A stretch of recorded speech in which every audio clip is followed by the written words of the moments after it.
Amongst all the bad news that we get these days, can often be a bit depressing. I want to give you a little bit of good news this morning. This is Roger from MSC Mission Office, and you're with Mission Alive. I want to report back a bit about our Afghan refugee campaign, where we are seeking to help others to help the Afghans.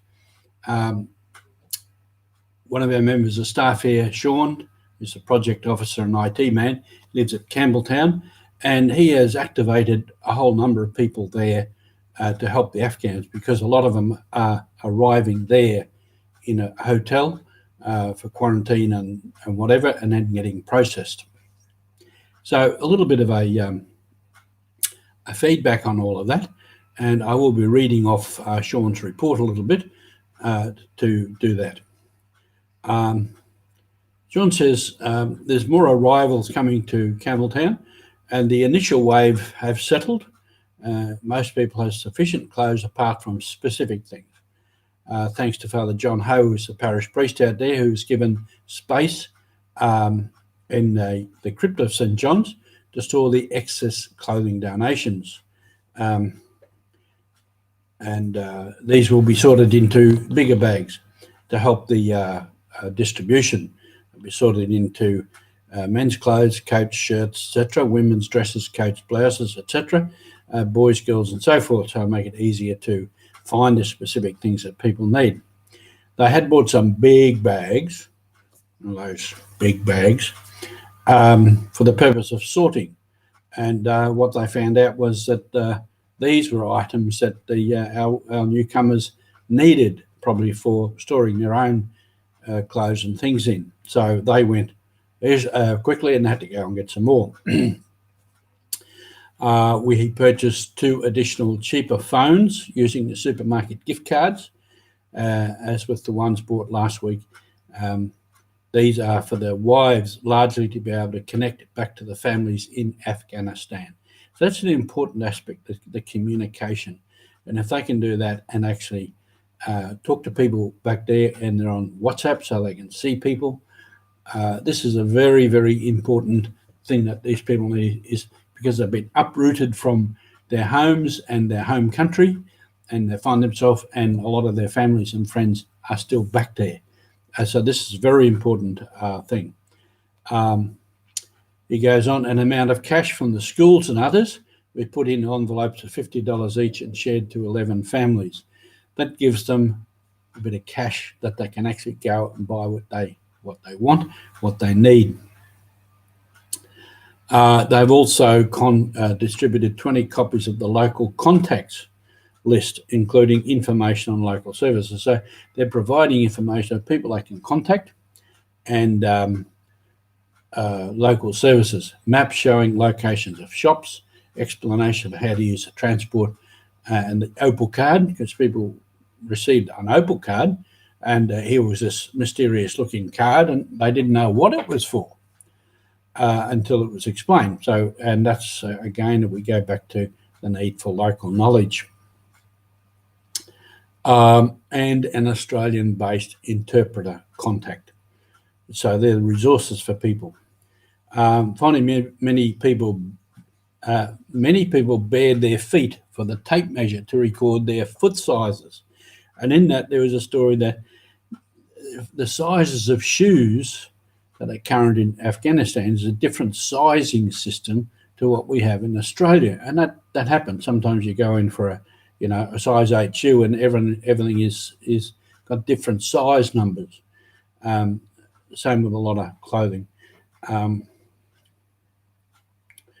there's lots of things in. There's food donations and all the rest of it. 3 families will leave us this week, and others will find out their next port of call. So as they move through the system, often they're getting temporary accommodation in different places, and what's happening in other parishes and other organisations are contacting, and as they move out of that area where they, in Newtown, Campbelltown area, go to another place, our group there is able to get contact with others, other parishes, other organisations, and hand over to them. But what they're doing is not giving just a general list, but giving to individual people the names of an Afghan family so that they get a one-on-one contact and don't get swamped by a whole lot of people coming to see them, which makes it easier. So it's a bit of a pairing system, or what they call one family can be a buddy family to another family. So this is an ongoing process. A while back, I got a call from someone from Rotary in Liverpool wanting to help, and their aims were exactly the same sort of thing that we are doing. Those who are working with us, immediate on the ground needs, food, cash, cards, whatnot, and contact with Australian people who can give them local knowledge. So I connected this guy with Sean, and he was able to hand over some names and addresses of Afghans who'd moved to another area, and from Liverpool they were able to contact them and assist. So it's a growing network, and people are willing to assist. And so the story goes on, and one other report from the parish is, to date we have 16 families arrive for temporary emergency accommodation in our parish. This is St John's Parish.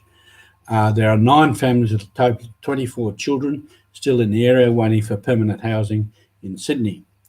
Parishioners have generously donated clothing, other goods, money and their time to welcome and assist the families.